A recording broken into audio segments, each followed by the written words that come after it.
story is podcast guests are interesting characters so kuna mse fulani alitokaga US aka akanipatia story dono kuna kuongele story nikam nikapatia na hapa. It was about this Kenyan guy who'd gone to the US and after going to the US akaita dem alikuwa Germany, dem akakuja sindio. The girl had a kid, took in the kid. This looks very on Sando-ish, but it's not on Sando. So this girl had one kid sindio, and the girl joined him. Then after them joined, this dude was still working on his papers but somehow papers za dem zikakam faster than the dude. The dude. Then the girl changed. Shit happens, this is life. And after the girl changed, she started threatening him with reporting him kwa immigration, ICE sindio, because he was still working on his papers.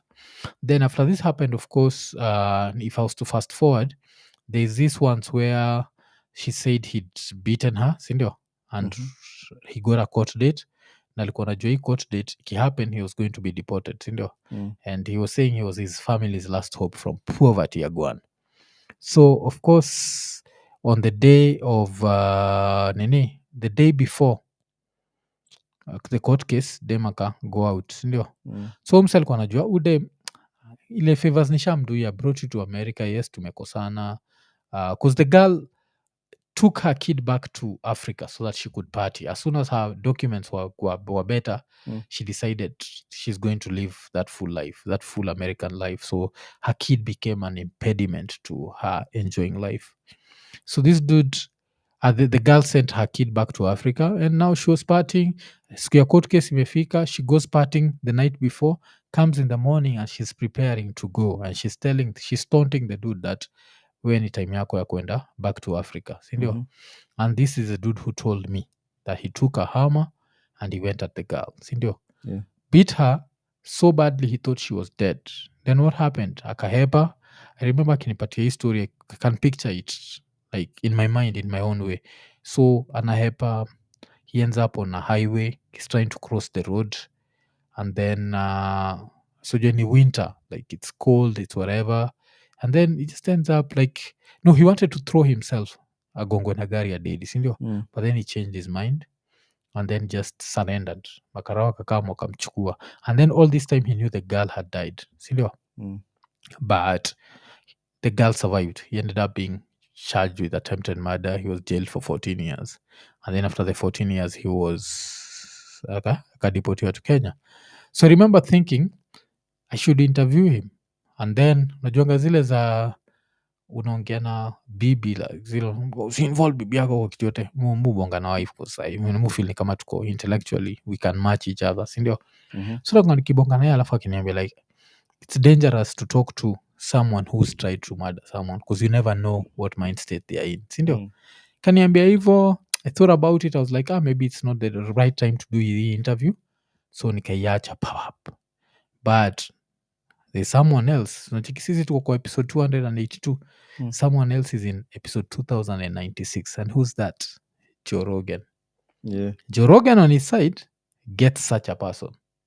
So there's this dude aliappear on Joe Rogan episode 2090, msanaitwa Sheldon Johnson. So Sheldon had been arrested. So this is what happened. Sheldon alikuwa like he was in a gang sindio, masaita New York. So he was a blood. Asikuwa najua kuna na bloods in New York, nilikuwa nafikiri tu wako West Coast bloods and Crips So kuna time amekuwa arrested sindio, and when he was arrested on some bullshit charge he was owed money by other drug dealers. So vile aliarestiwa akajua msa anaenda kufungwa, so of course we are not going to pay him. If you're in jail, who's going to pay you? So of course there's a bullshit charge ikadropiwa. So this guy comes out. After he comes out, he ends up going to these people to ask for his money, and in the process robs one, akamwekea gun, akamnyang'anya kila kitu, jewelry and everything. Then goes to the second guy. Don't think the second guy had money. Pistol whipped him kidogo. The guy needed 2 stitches. He ended up in front of a judge, and the judge gave him 50 years.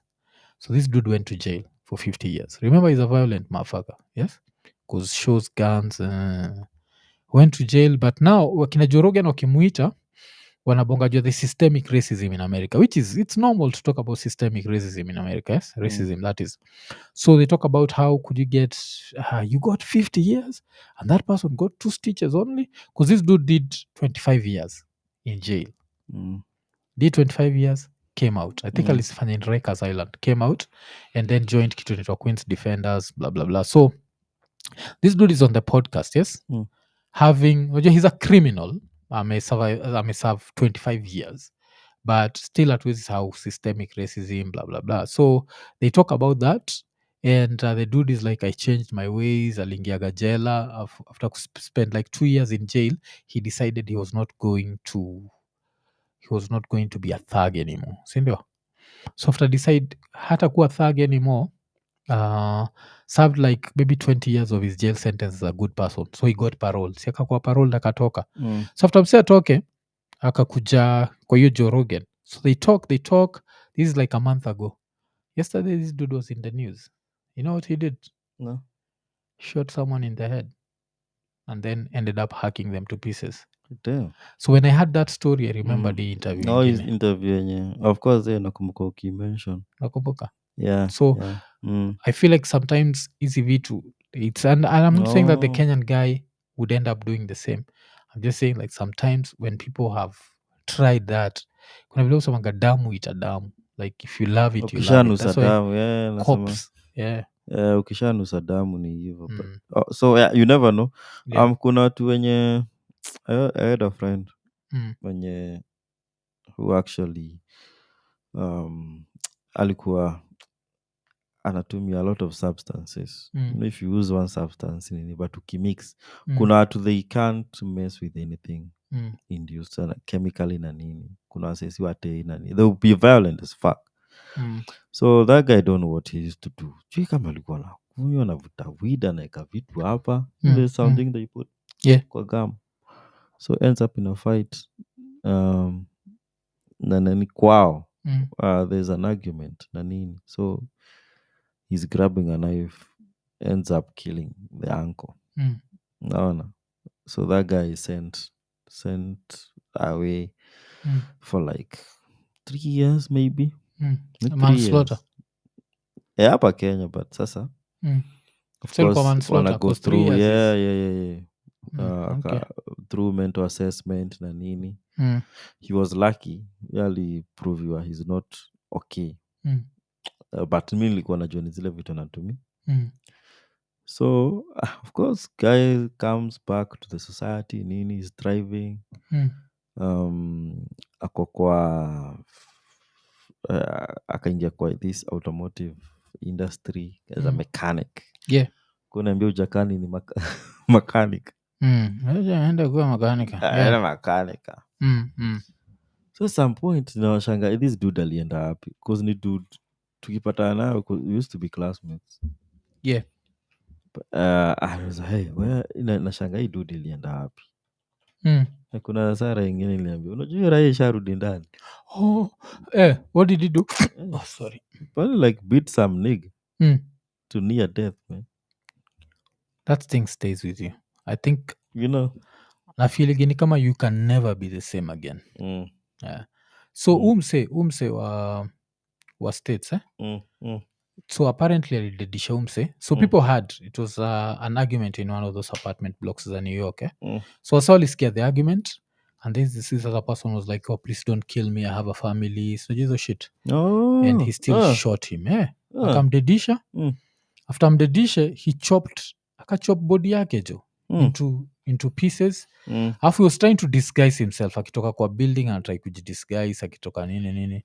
But so now he was arrested yesterday, and so he's going back to jail, and now swali ni yo, like that's the tricky part. Yeah, we as podcasters, because we want those stories. I won't lie to you, like I want a story with msee ameenda jela ya States, hata msee ameenda jela ya Kenya. But I also don't want to look like I'm glorifying kile msee alifanya, because a lot of these crimes are done by a criminal mind. Yeah. And so forget, like a criminal mind is a criminal mind. Like see law enforcing. Yeah, kuna umse umse mwingine mubongaga naye umse nabongaga juu yake umse tulikuwaga naye Olympic Estate, yes. Umse kwenda Bernardo Bondo, the one who's in a Minnesota jail, eh? Then he also beat his wife with a hammer, sindio, to death. And to him it was a white girl, eh? He ended up getting how many years? He got 43 years, but things look like he's going to be paroled.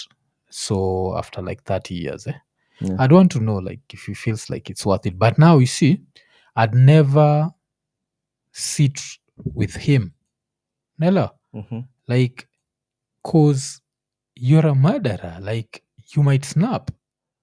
Yeah. I can't just, like siwezi kaa chini na wewe na sijui kama when him say you enjoy blood. So these things happen. Like these things happen, and it's scary, and it's nini. So Yeah, hii dude hapa isharudi Kenya. Hii dude, yeah. Umse mwingine ulikuwa na yeye asharudi guy. Kenya. He was deported after 14 years, and I really wanted to talk to him, but kuna hiyo design like unajua hii studio yetu inakuwaga na weapons. What if I ask him? Like Anaweza uliza msee question hapa ya jafurahia, alafu sahii achukue mic akumbuke stand. achukue ama mic stand. Hii Hata kitu ni si whatever, hivyo, and then base ya mic stand. that shit will whatever you. So kuzi shit ya nini, unaona kuna wase kadhaa wanatry kublame Joe Rogan. No, you can't blame Joe Rogan. You see, like sisi ni watu like me, those two Joes, there's Joe Rogan and there's Joe Biden, to me they are those people I look up to. Like I look up to those whatever. Unajua wale like every time, because this is how I look at life. Saa zingine one of the things ile nimelearn from Americans, yes, is if you get an opportunity to work, just do your work.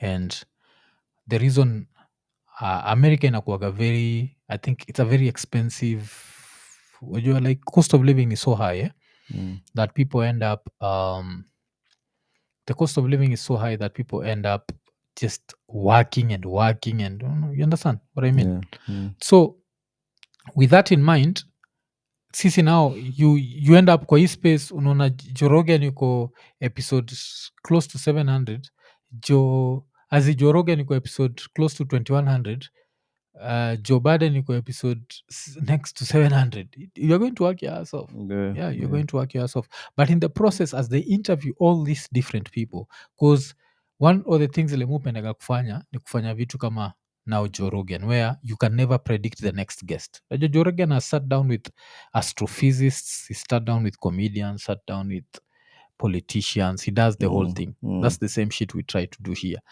And one day you'll end up seated with a murderer. So hatuwezi mblame because niona kuna mafala zinamsema zinamcheka, hey, look at how this has aged. You'd never know a dude is going to kill someone else and whatever. So so kuna mse the same way we can't predict what happens to our guests, you know. They might wanaweza end up on the wrong side of nini, ama atoke hapa na aseme kitu controversial.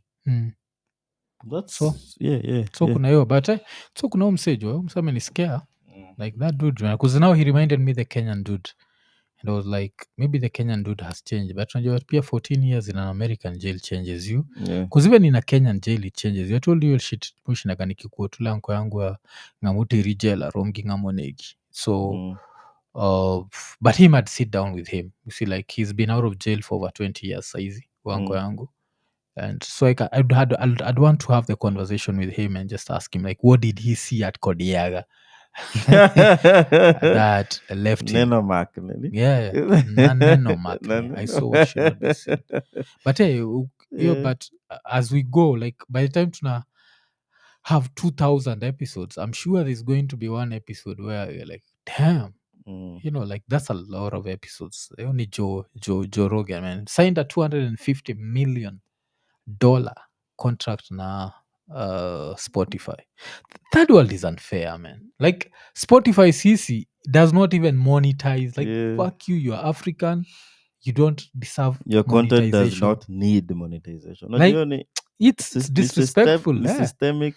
Alafu Musema, it's like systemic Yeah. because we are pushing the same content is pushing. Alafu you can never do that in Europe. Uh, Like EU ingekuwa ishawa fine, ngishaambia like for you to operate under hapa uongonanga hizo ma fines za EU zinakuwaga ridiculous, like 1.8 billion dollars. Like what? EU agaicheki na watu. EU is the reason why Apple imechange kila kitu to USB-C, because ilikuwa either uchange to USB-C ama uende uze unaumiza watu wetu kwa nini? alafu sasa ukitaka vile Apple ni mambuzi zikachange to USB-C. But do you think they've changed the speeds to USB-C speeds? The speeds are not USB-C speeds. So Apple is also full of shit. But yeah.